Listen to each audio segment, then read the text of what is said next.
Bom, estamos sendo gravados. Posso começar? Todos a postos? Dica: papel e lápis na mão, ou caneta. Mesmo eu estando gravando, é interessante vocês irem fazendo anotações de palavras-chave, principalmente das ideias que vocês forem tendo durante a explanação. Por quê? Às vezes a gente está vendo novela e tem ideia, aí você pensa assim, depois eu escrevo. Acabou a novela, perdeu a ideia. Às vezes você está no banheiro, fazendo algo importante, e vem uma ideia. Se você não sair logo e já anotar essa ideia, você perdeu a ideia. Então, às vezes, grandes ideias vêm em momentos que a gente está prestando atenção em outras coisas. Por isso que é importante anotar. Então, papel e caneta na mão, para quê? Para, à medida que eu for falando e dando dicas, vocês forem tendo ideias, vocês já vão anotando essas ideias para depois melhorar e aprofundar e pôr em prática. Bom, eu vou compartilhar a minha tela. O artigo que eu vou ler para vocês é esse artigo aqui, tá? Eu quero ler ele com vocês.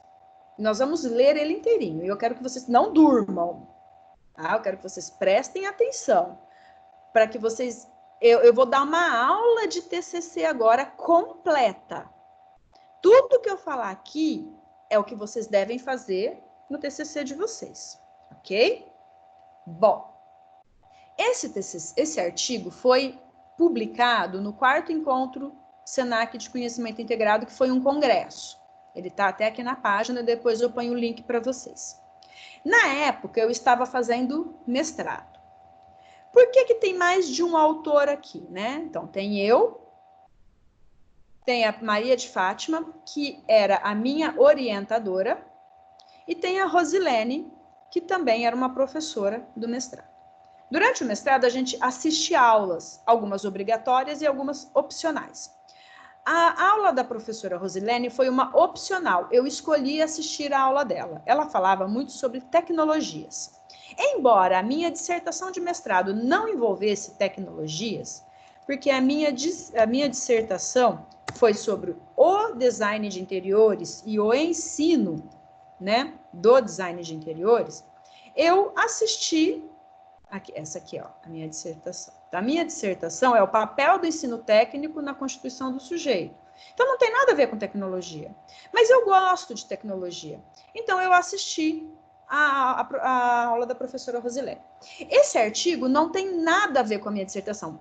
Então, quer dizer que, na época em que eu estava cursando o mestrado e que eu estava escrevendo a minha dissertação, eu fiz outro artigo, eu escrevi outro artigo que não tem nada a ver com a minha dissertação, porque eu quis. Ninguém me mandou. Eu quis escrever um artigo que não tinha nada a ver com a minha dissertação. Acho que o link está errado. Não, depois eu procuro o link para vocês. Acho que eu pus o link errado aqui. Então, eu escrevi esse artigo baseado numa aula específica que a professora deu. Nessa aula, ela tinha pedido para a gente ler 2 artigos, e eu gostei muito desses 2 artigos, que é o referencial teórico. Então, esses 2 artigos, né, foram artigos que eu gostei muito, e eu me baseei neles, junto com outros, para poder fazer esse artigo. Eu vou ler o resumo, então, para vocês. Então, só um detalhe. Como eu estava dentro de um programa de mestrado, eu não poderia publicar esse artigo sozinha. Então, eu tenho que sempre colocar a minha orientadora, no caso, a professora Maria de Fátima, e a quem me inspirou, que foi a professora Rosilene. Então, por isso que elas estão aqui como coautoras. Como que foi o processo? Eu escrevi o artigo, enviei para a Fátima leu, fez as considerações dela, do jeito que eu fiz com o TCC de vocês, me mandou de volta, eu fiz as correções que ela sugeriu, mandei para a professora Rosilene leu, falou que estava de acordo, que não ia mudar nada, então eu publiquei, mandei para a comissão leu, aprovou, autorizou, e ele foi publicado no Congresso. Tá? Bom, resumo. O resumo, gente, ele tem que ter essa cara aqui, tá? Claro que isso daqui são regras da publicação do artigo. Portanto, ressalvas feitas, vocês vão ter que fazer o resumo de acordo com o manual do TCC do Centro Paula Souza, onde ele tem um espaçamento de 1,5, se não me falha a memória. Tem que ser consultado. Então, muitos de vocês entregaram o TCC baseado somente naquele modelo de Word que eu dei, e quando eu mostrei o modelo de Word, eu lembro que eu falei que a folha de rosto estava errada, e ela precisava ser arrumada. A maioria não arrumou, tá? Ou seja, a maioria não abriu o manual do TCC para olhar. Vocês precisam abrir o manual do TCC. Anota isso aí no papel, no caderno de vocês. Usar o manual do TCC do Centro Paula Souza. Abrir e olhar, consultar, tá? Bom, o resumo, ele tem que dar a cara geral do texto de vocês. Ele tem que ter começo, meio e fim. Claro que vocês ainda não chegaram no fim do TCC de vocês, então por isso que o resumo não está completo. Ou seja, o resumo que todos fizeram, quando vocês terminarem o TCC de vocês, vocês vão voltar no resumo e finalizar o resumo, tá? Vocês só iniciaram o resumo. No fim do resumo, precisa ter palavras-chave, que são as palavras que vão remeter às principais ideias que vocês estão trabalhando. Portanto, esse artigo, ele fala de tecnologia e educação, ele fala de currículo, ele fala do cotidiano escolar e ele fala do ensino-aprendizagem. Vou ler. Dentro de um contexto histórico, o sistema escolar é caracterizado pelas formas de se relacionar com a sociedade, oferecendo a ela sujeitos formados dentro dos padrões por ela estabelecidos. A escola, dentro de um contexto socioeconômico e político, sempre foi fortemente influenciada pela indústria e pelo Estado. Esses dois poderes sempre determinaram seu currículo, ou seja, o que devia ou não ser ensinado. As relações existentes entre escola e sociedade estão sujeitas às formações de linguagens, que se baseiam nas tecnologias que marcaram as mais variadas épocas. Num contexto histórico, no início, a linguagem falada era responsável pelos processos de aprendizagem, caracterizados pela memorização e repetição. Com o advento da escrita, se sobrepondo à linguagem falada, cria-se um processo onde reina a razão, pois é necessária a total compreensão dos textos para a realização da aprendizagem. Neste ponto, o tempo começa a ser um fator importante na contextualização do ambiente escolar e nos processos de ensino e aprendizagem. O tempo de quem escreve não é o mesmo tempo de quem lê. A linguagem digital, consequência da tecnologia, traz velocidade, multiplicidade e reina soberana fora dos portões escolares. Os conceitos de tempo e espaço se apropriam de características variadas. O tempo é o tempo da exposição e o espaço não representa mais apenas o espaço físico. Assim, as formas de apreensão do conhecimento são condicionadas a duas, uma dentro e outra fora da escola. Dentro da escola reina a transmissão hierárquica e linear, relacionada à imagem da árvore. E fora da escola, o mundo está submergido na forma de transmissão de informações e conhecimentos, onde a velocidade atua, transformando o tempo da apreensão em tempo imediato. Ou seja, todas as relações e associações são possíveis por meio de interações. A multiplicidade acontece nas mais variadas formas de interrelações. As conexões transformam a sociedade. Esta forma de transmissão se dá através da imagem do rizoma. A escola entra em crise, pois o objetivo dela é formar um sujeito crítico. Para isso, precisa trabalhar métodos para promover uma aprendizagem que garanta ao aluno construir seu próprio conhecimento e não mais apenas o transmitir. Ao mesmo tempo, não consegue se apropriar das novas tecnologias. Mas a inovação tecnológica não é o único fator responsável pela inovação pedagógica. Extremamente necessário para tal é a inovação nas relações entre os poderes socioculturais, políticos e econômicos. A escola se torna, então, algo complexa e contraditória, pois, ao mesmo tempo em que está totalmente inserida no contexto político e socioeconômico, está também isolada da sociedade globalizada. As tecnologias devem fazer parte do currículo e, ao mesmo tempo, precisam ser práticas, naturais e constantes no cotidiano dos indivíduos pertencentes ao ambiente escolar. Nossas escolas passam por momentos de variadas reflexões sobre o currículo acadêmico. Os profissionais ligados de forma direta ou indireta ao contexto escolar necessitam de uma conexão mais estreita, para que, dessa forma, consigam chegar à aquisição de resultados passíveis de serem colocados em prática. Ou seja, isso aqui dá uma visão geral de tudo que eu vou falar agora. Ou seja, eu vou agora aprofundar esses conhecimentos que foram explicitados nesse resumo. Aí vem o abstract, aí eu tenho introdução, eu tenho desenvolvimento e eu tenho conclusão. Ou seja, é a mesma estrutura do TCC. E vocês percebem quanta citação tem aqui? Olha só quanta citação. Porque eu li todos aqueles 4 artigos e tirei dele todas as informações para construir toda essa linha de raciocínio que eu pus lá no resumo. Então, eu li aqueles artigos, eu anotei tudo. Agora, vamos entender como que eu trabalhei a introdução. Eu estou introduzindo o assunto, ó. Este artigo, eu sempre olhem o tempo verbal. Este artigo trabalha uma análise reflexiva sobre os textos que abordam assuntos correlatos ao tema. Olha o meu tema: tecnologias e educação.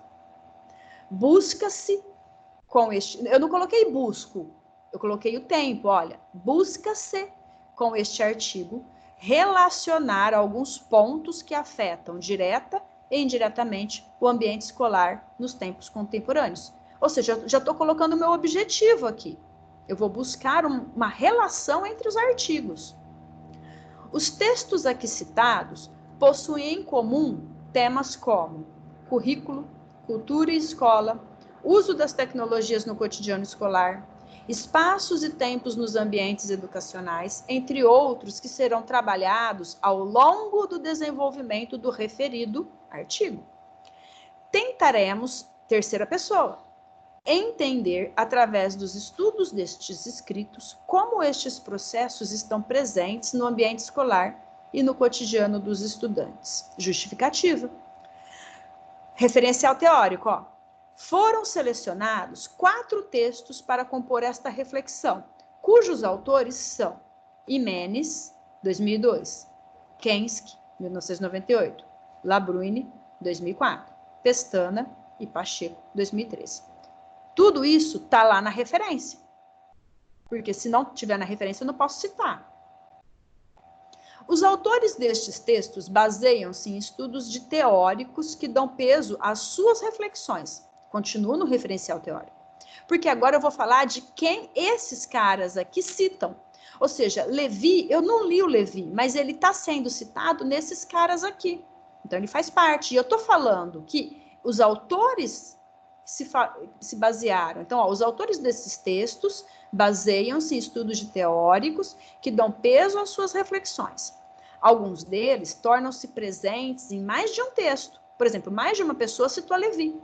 Por exemplo, Leve, onde sua teoria enriquece as reflexões de dissertação de Labrune e Pestana. Junto com Pacheco, recorrem às tecnologias de inteligência de Leve, tema utilizado por Kensky também, ao usar essa teoria para falar sobre os diversos tipos de linguagem. Kensky apresenta também as metáforas criadas por Deleuze e Guattari, para explicar tais formas distintas de apreensão do conhecimento. Nos artigos escolhidos, encontramos também autores ligados ao currículo e cultura, como Forquim, presente na dissertação de Labrune, Pacheco, que além de orientar, também é usado como referência nos dizeres de Pestana, Formação e Cultura com Nova, mencionado por Kensky, Imenes, que coloca em suas considerações autores como Vignão, Frago, Alves, falando sobre cultura e cotidiano escolar. Esteban, quando se refere a processos de ensino-aprendizagem, e Santos, tecendo fortes reflexões sobre tecnologias e meios de expressão. Portanto, gente, eu fiz um referencial teórico. No caso de vocês, eu falo assim, cita os capítulos. O que você vai falar de cada capítulo? É meio que fazer esse resuminho, essa síntese. Capítulo 1, eu vou falar disso. Capítulo 2, eu vou falar daquilo. Muitos outros estudiosos ajudam a compor o referencial desses autores para a produção dos textos acima mencionados. Porém, o presente artigo tratará em uma abordagem simples temas de relevância para o estudo que se pretende. Este artigo tem por objetivo relacionar ao verbo os escritos que foram escolhidos e selecionar temas comuns, como currículo, cultura e escola, correlacionando o que os teóricos relacionados nestes textos falam sobre o ambiente escolar, sempre lembrando que o foco principal é procurar entender de que maneira estes autores pensam sobre o cotidiano escolar, seu tempo e espaço, sobre a cultura presente nesses ambientes, de que maneira o currículo e suas variadas manifestações influenciam neste universo escolar, transportando estas ideias para o processo de formação escolar e, consequentemente, como essa formação pode influenciar as escolhas profissionais desses sujeitos. Introduzir o assunto. Agora eu vou aprofundar tudo que eu introduzi. É mais do mesmo. Antes eu falei de maneira sucinta, só falei o que eu ia falar e agora eu vou aprofundar. E agora eu vou começar a usar citações. Comecemos, então, pela conceituação e formação da escola. Segundo Labruini, 2004, isso aqui é uma citação indireta. No Brasil, o sistema educacional manteve no início do século XIX uma estreita relação com a política e com a economia. A ideia era formar um cidadão contextualizado em seu tempo de acordo com os critérios postos pelo Estado e pelo mercado. Isso aqui não fui eu que falou e não é a Josi que está falando. A Josi está falando que Labruini falou isso. Agora eu copiei e colei. Ó. Isso aqui é copiar e colar. Isso aqui é uma citação direta com mais de 3 linhas. Ela tem que estar recuada, ela tem que ter fonte 11 e espaçamento simples. Nosso sistema educacional teve sua origem no final do século XIX e respondeu às exigências políticas do processo de construção da democracia e dos estados nacionais e às exigências econômicas de construção do mercado. Na situação típica do século XIX, a escola era uma continuação da família, em tudo o que se referia à socialização moral e aos estilos de vida. A escola formava a criança segundo os aspectos e valores que fortaleciam a coesão social, como a adesão à nação, a aceitação da disciplina e dos códigos de conduta. Labruini, 2004, página 33. Foi exatamente de onde eu tirei a citação. E é o embasamento que me fez fazer essa citação indireta aqui em cima. A instituição escolar, e sempre a citação tem que estar relacionada com o texto anterior, porque senão perde a linha de raciocínio, né? A instituição escolar era comparada à instituição familiar. O conceito de hierarquia era marcadamente a característica considerada mais importante pela sociedade, pois conduzia aos demais conceitos como ordem e disciplina, entre outros necessários para formar um cidadão que pudesse trabalhar de forma disciplinar e servir a sua nação de maneira exemplar. Isso aqui foi a Josi, é o que a Josi compreendeu de tudo que a Josi leu. Labruini, agora eu estou falando do Labruini, ó, ele cita as formas utilizadas no processo de aprendizagem no início do século XIX pelas instituições escolares. Ela faz referência sobre a linguagem escrita e as formas de aprendizado por meio da memorização. 2 pontos, porque agora eu vou falar qual é o texto, né, a citação que ela fala dessa ideia. A criança passava de uma instituição de coesão, a família, para outra, a escola, na qual vigoravam as mesmas categorias de sequência e hierarquia. Para dar conta de sua função, a escola impunha modelos, oferecia pacotes de soluções pré-fabricadas, estimulava a obediência e a memorização, com ênfase na linguagem escrita. Labrune, 2004, página 33. Kensky, mudei de autor, ó.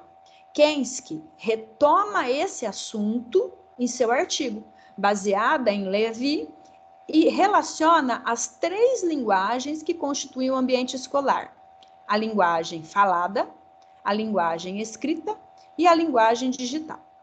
Situando estas linguagens em um contexto histórico, num primeiro momento, a transmissão de saberes se dá pela língua falada, onde prevalece os métodos de memorização e repetição.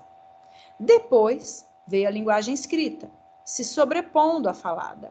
Os métodos de construção do conhecimento passam, então, pela razão, compreensão que se faz necessária, e a noção de tempos se enfatiza, pois o tempo de quem escreve pode não ser o mesmo tempo de quem lê. Aí é a citação da Kensky, ó. Se nas sociedades orais prevalece a memorização e a repetição como formas de aquisição de conhecimentos, na sociedade da escrita, há a necessidade de compreensão do que está sendo comunicado graficamente. Existe uma distância correspondente ao plantar e colher da agricultura entre a pessoa que escreve e a pessoa que lê e interpreta o escrito.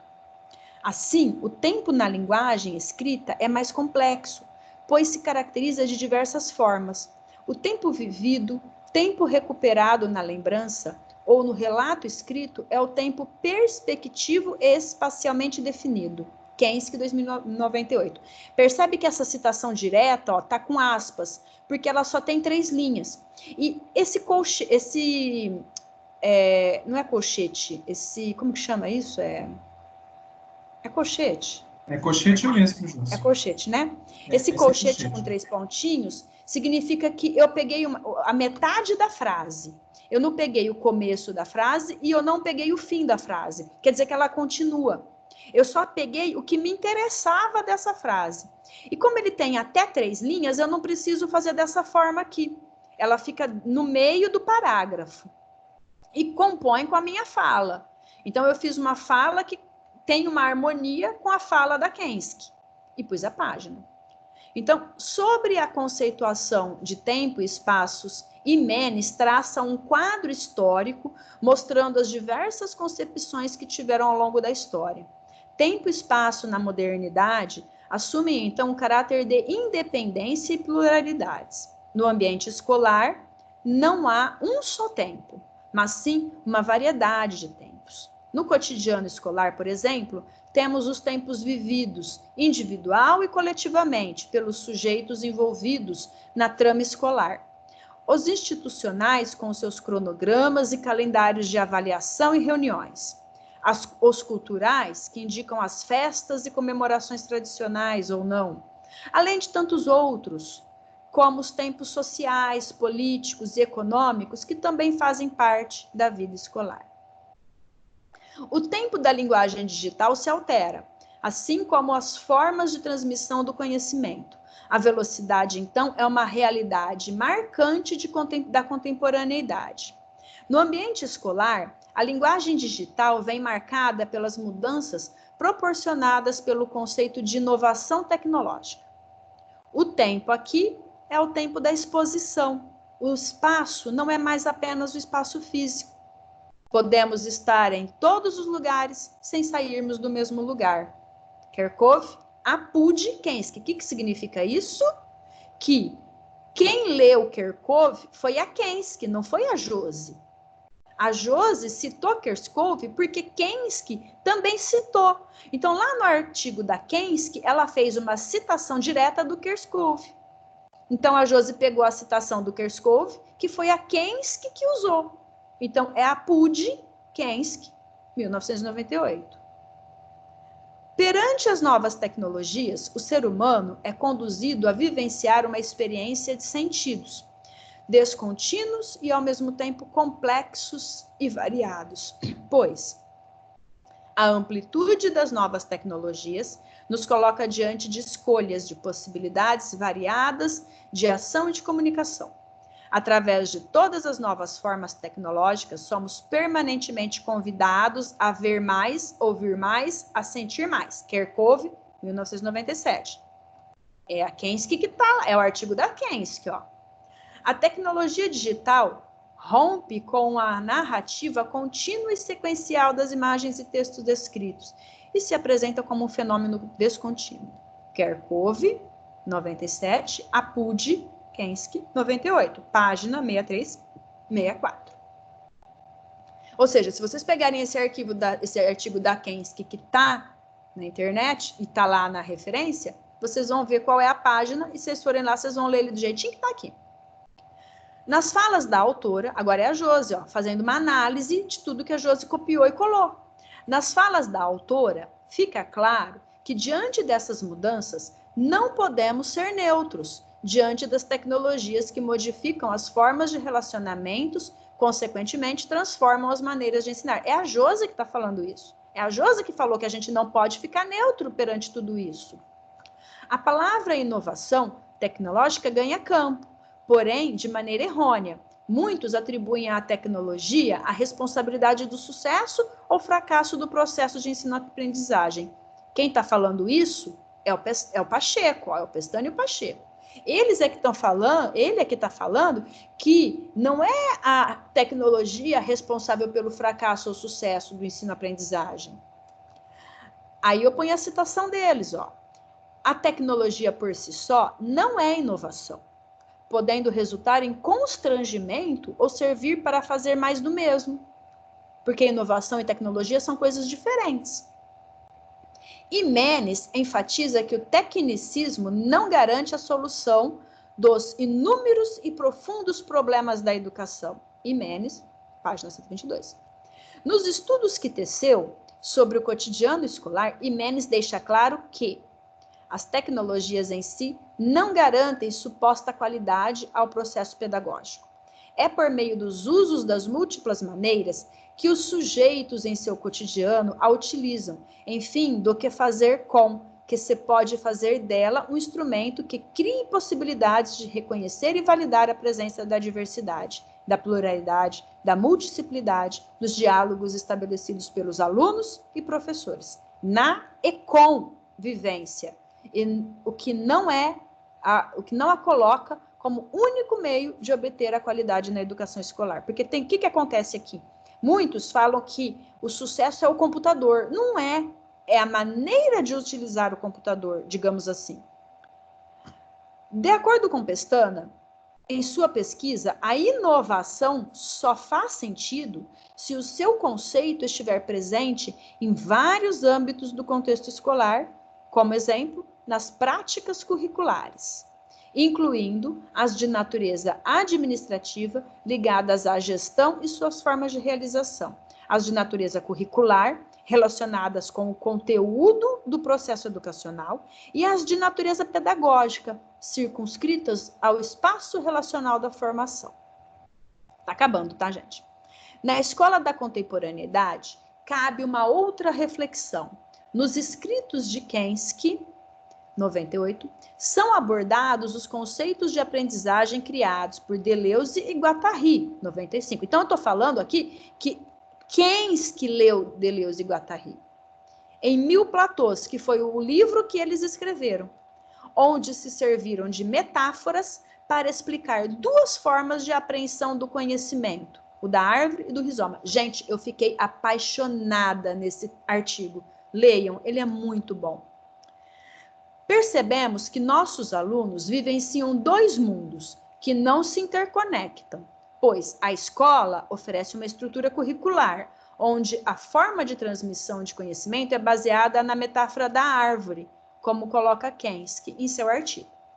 Deleuze e Guattari apresentam como a imagem do pensamento ocidental a forma clássica da reflexão. Para os autores, a imagem da árvore relaciona-se com um pensamento que nunca compreendeu a multiplicidade.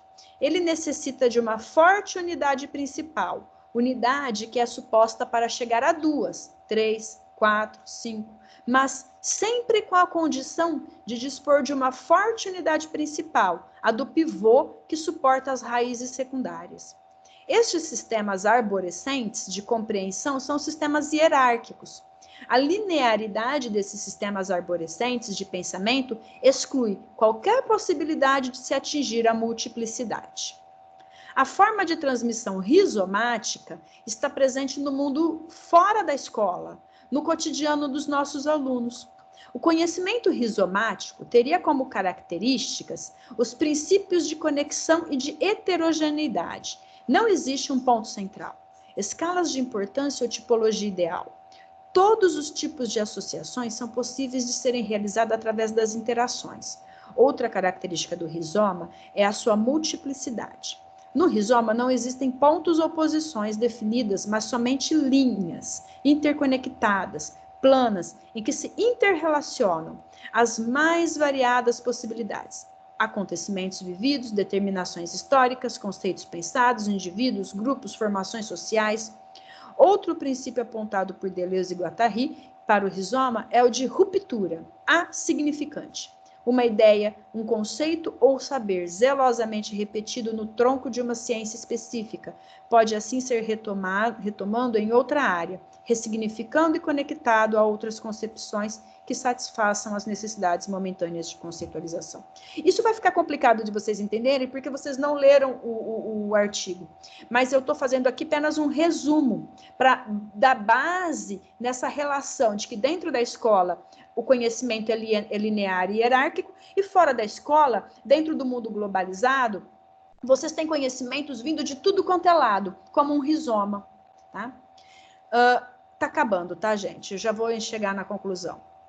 Como consequência dessa forma de viver e se relacionar, os alunos trazem para dentro dos ambientes escolares suas vivências, já habituados a se relacionar com o mundo pelo paradigma das tecnologias, onde tempo equivale ao tempo da exposição, pois vivenciam a transmissão de conhecimentos através da linguagem digital. Verticais, descontínuas, móveis e imediatas, as imagens e textos digitalizados, a partir da conversão das informações em bytes, têm seu próprio espaço, o tempo e espaço fenomênico da exposição.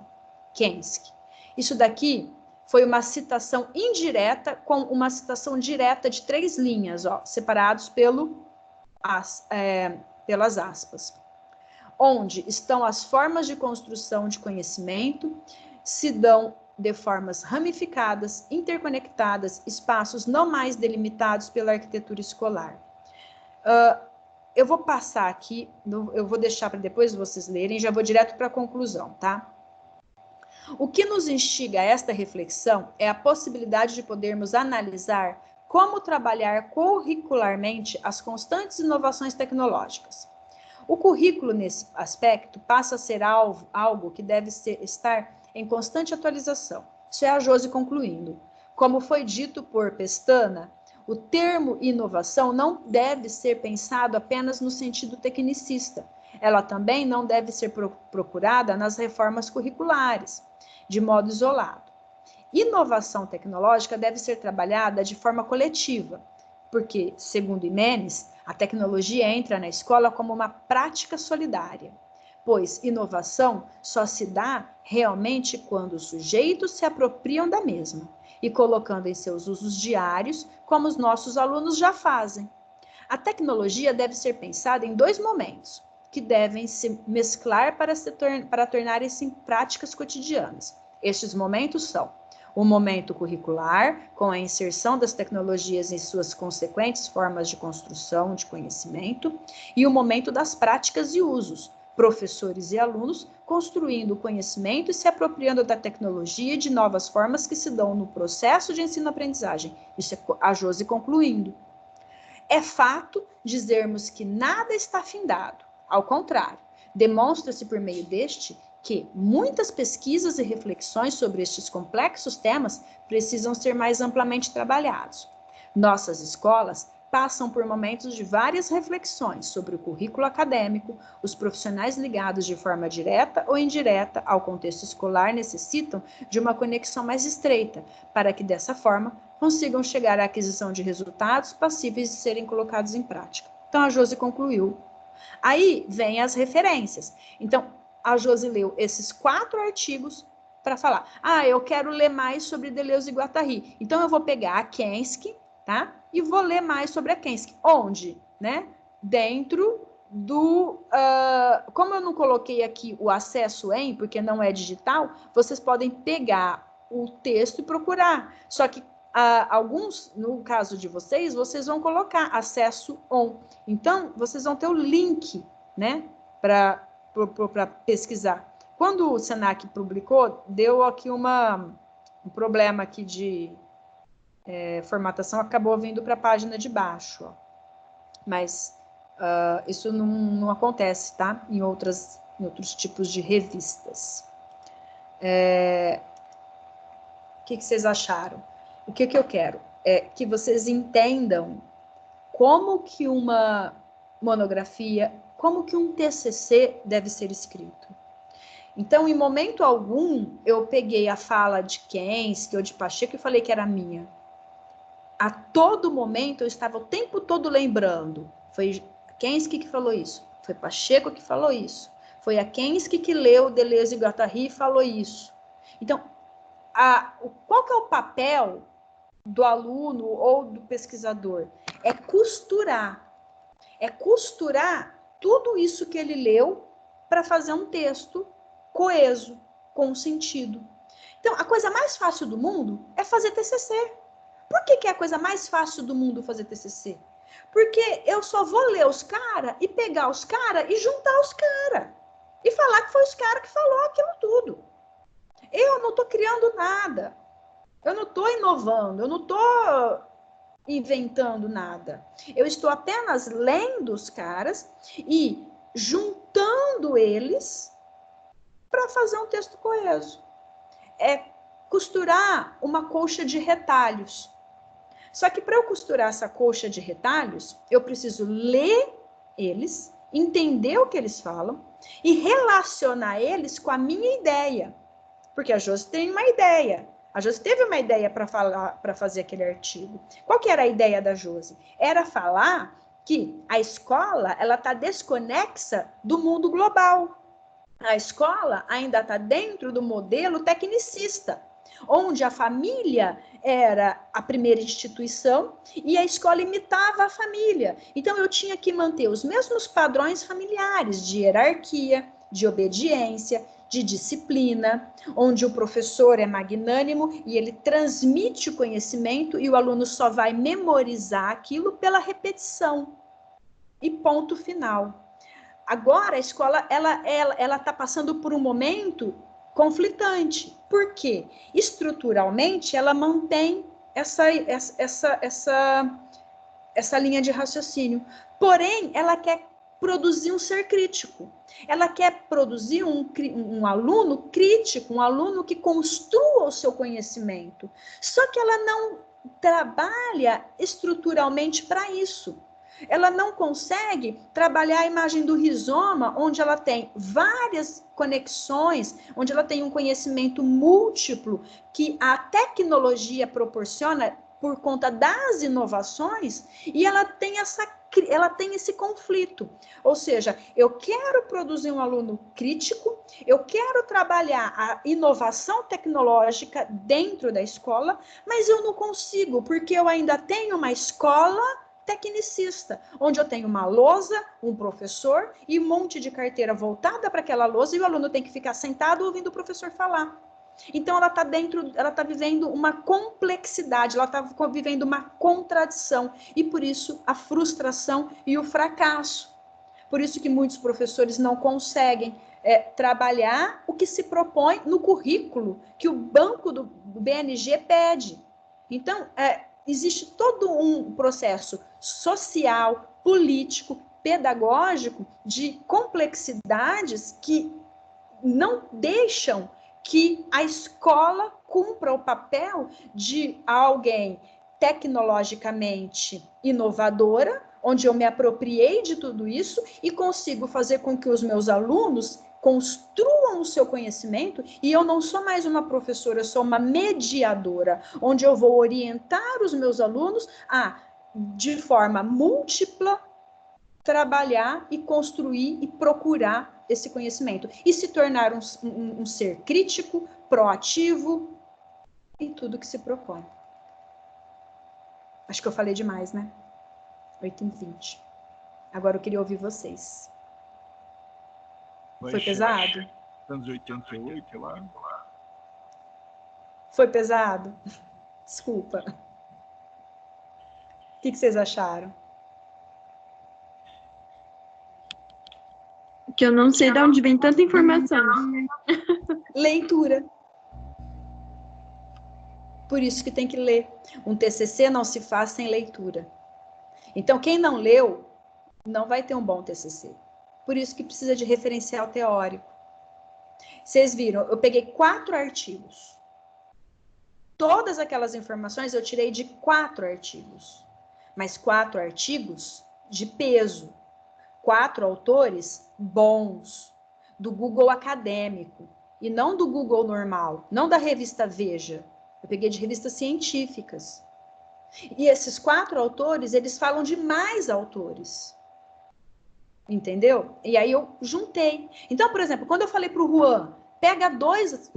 O Juan me mandou um artigo. Eu li o artigo, eu falei para ele, esse artigo é legal, mas não é bom. Não se baseie só nele. Aí eu dei outro artigo para ele. Quando a gente pega um artigo, a primeira coisa que a gente faz nesse artigo é ler o resumo e ler a referência. Eu quero ver quem aquele cara leu para falar o que ele está falando. Então, eu vou lá na referência dele, vou ver quem ele leu, vou ler o artigo dele e vou ver se eu leio mais algum artigo dos caras que ele leu. Aí já são 2 artigos relacionados entre si, com o mesmo tema. Porque eu estou lendo um e estou lendo quem aquele um leu. E aí eu vou construindo uma linha de raciocínio. E aí eu vou anotando. Por isso o fichamento. Então, por exemplo, na hora que eu estou lendo um artigo, eu já penso, eu vou usar isso aqui na introdução. Eu já pego e sublinho aquela frase, já guardo ela. Ai, ó, eu lembrei do cara. Então, essa ideia aqui tá lembrando do cara lá. Eu vou pegar aquele cara e vou juntar os 2. E vou fazer um parágrafo unindo essas 2 ideias. Então, o que vocês têm que fazer agora? Vocês têm que pegar o feedback que eu dei para vocês, aquele arquivo do Word, do feedback, onde tem lá introdução, referencial teórico. Eu coloquei parte por parte o que vocês têm que trabalhar, para vocês trabalharem isso. E outra coisa, gente, formatação, a BNT tem que estar, não é assim, depois eu formato, não. É para já estar formado, porque a formatação BNT ajuda na leitura. Eu fico perdida quando alguém me dá um texto que não está formatado. Eu não sei se aquilo copiou, colou, se aquilo é citação, se aquilo não é citação, se aquilo está sendo... Eu fico perdida. Eu não consigo desenvolver uma linha de raciocínio para poder corrigir. Entendeu? Então, eu preciso saber o que é citação direta, o que é citação indireta. Se eu tiver dúvida, eu vou lá no artigo que o cara leu, então eu preciso ter a referência. Eu preciso saber de onde que vocês tiraram aquela ideia, porque às vezes eu estou lendo o TCC de vocês e eu fiquei confusa, eu quero ajudar vocês. Então, para eu ajudar vocês, eu vou ler quem vocês leram. E aí eu vou falar, olha, você não entendeu direito, pega tal página. Alguns de vocês eu fiz isso. Alguns de vocês que me colocaram a referência, eu fui lá, li, eu busquei, eu vi qual que era a página, eu até corrigi, eu pus lá a citação, está na página tal, eu achei a citação. Então, para eu dar um bom feedback para vocês, vocês têm que me dar subsídio para isso. Para eu poder dar um bom feedback para vocês. Entenderam? Então, agora, o que vai acontecer?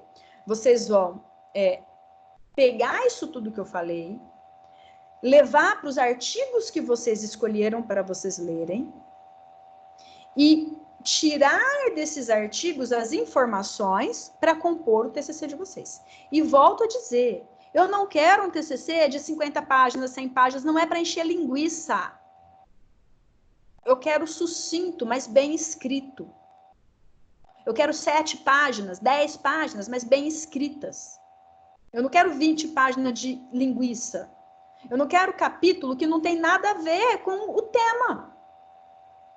Vocês têm que todos os capítulos, eles têm que ser base para eu entender o tema. Então, por exemplo, eu vou falar a minha dissertação, eu tenho o primeiro capítulo falando toda a história da escola. Por que eu estou falando toda a história da escola, de quando surgiu a escola? Para mostrar que a escola vem de uma linha tecnicista e para poder explicar do porquê que existe o problema hoje dessa contradição.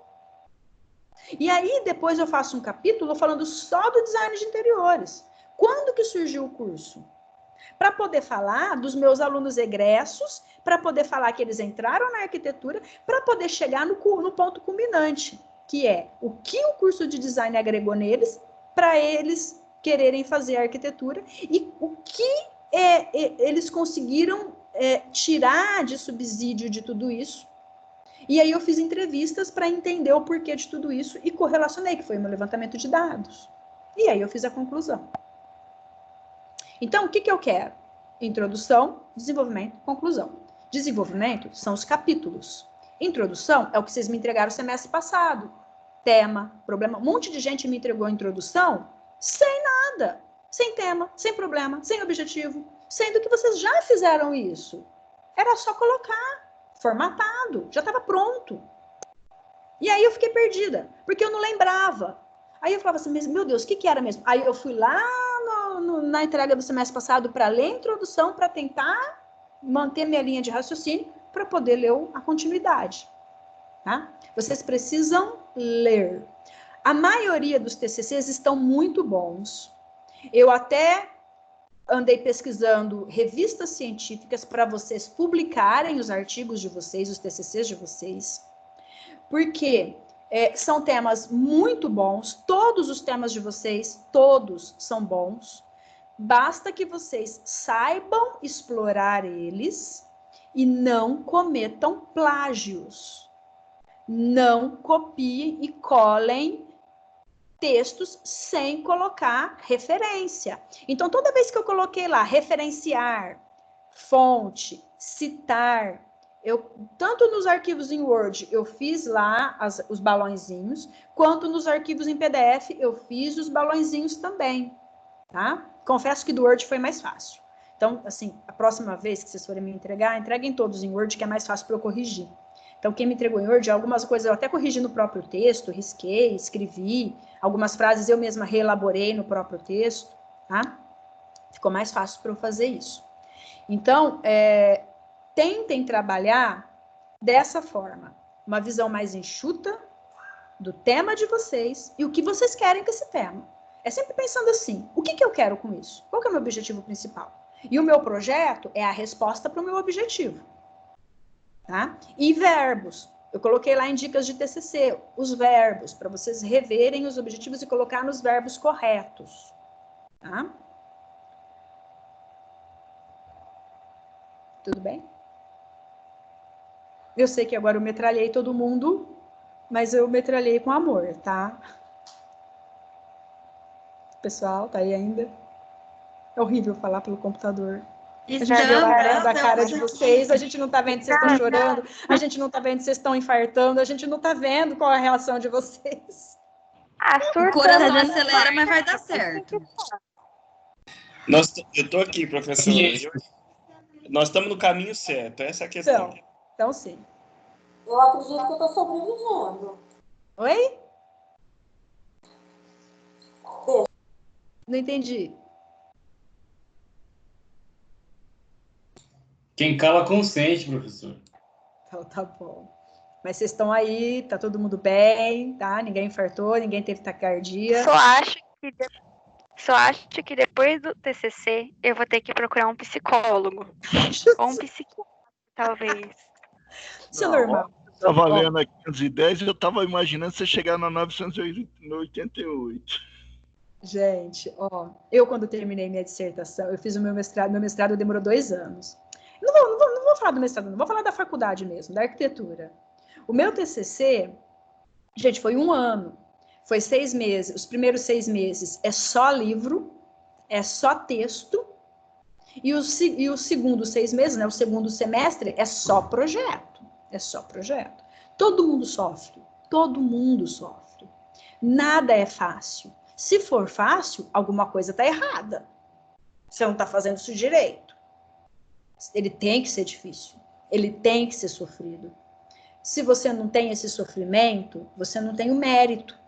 Porque se for fácil, qualquer um faz. Aí qual que é o mérito? Não tem.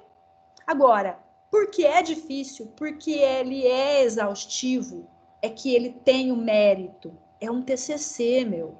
Quando você fala a palavra TCC, todo mundo arrepia. E vocês falarem ainda que publicou o TCC numa revista científica, puta que pariu, quem é que fez isso?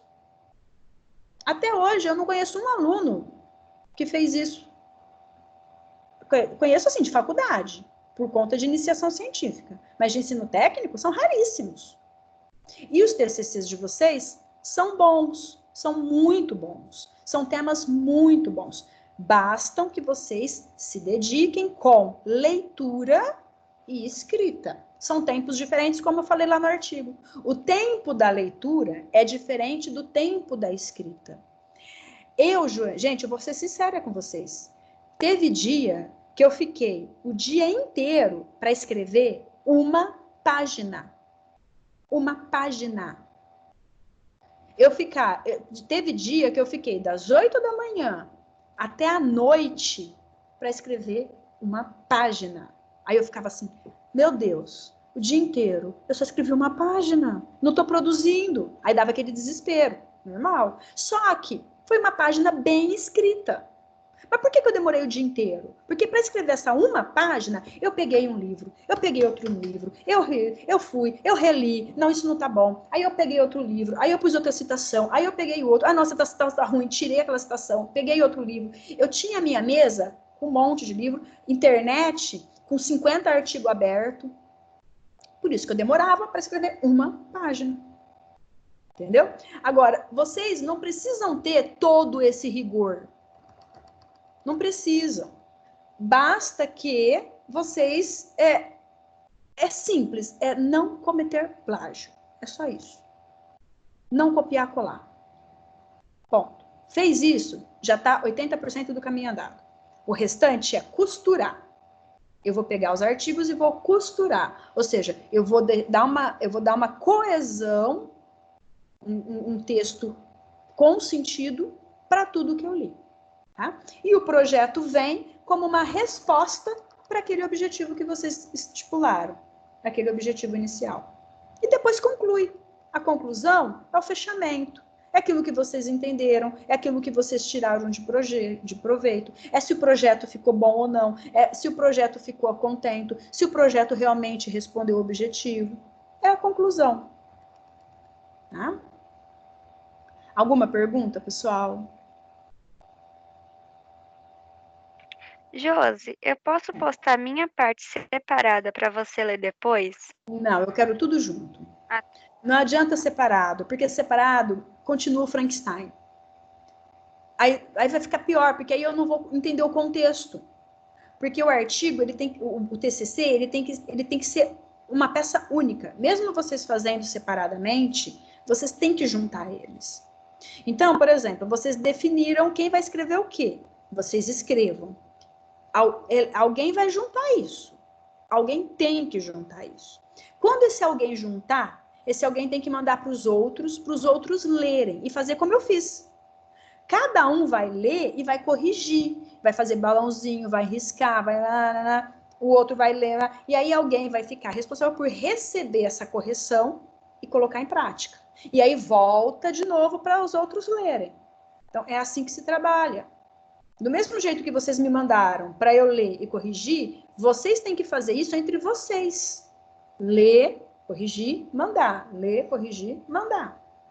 Para o texto ter sentido, para o texto ter coerência. E vocês precisam conversar também, né? Então, às vezes, ligar, pegar o WhatsApp, fazer aí uma conferência de 2, 3 pessoas, 4, e conversar entre vocês.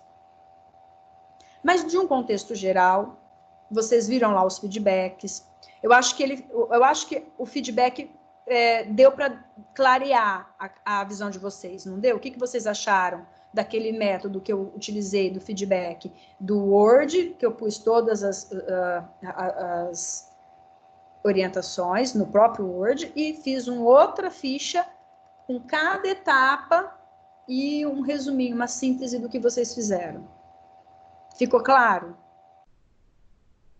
Deu para acender a luz do fim do túnel. Então, tá bom. Então, fico feliz.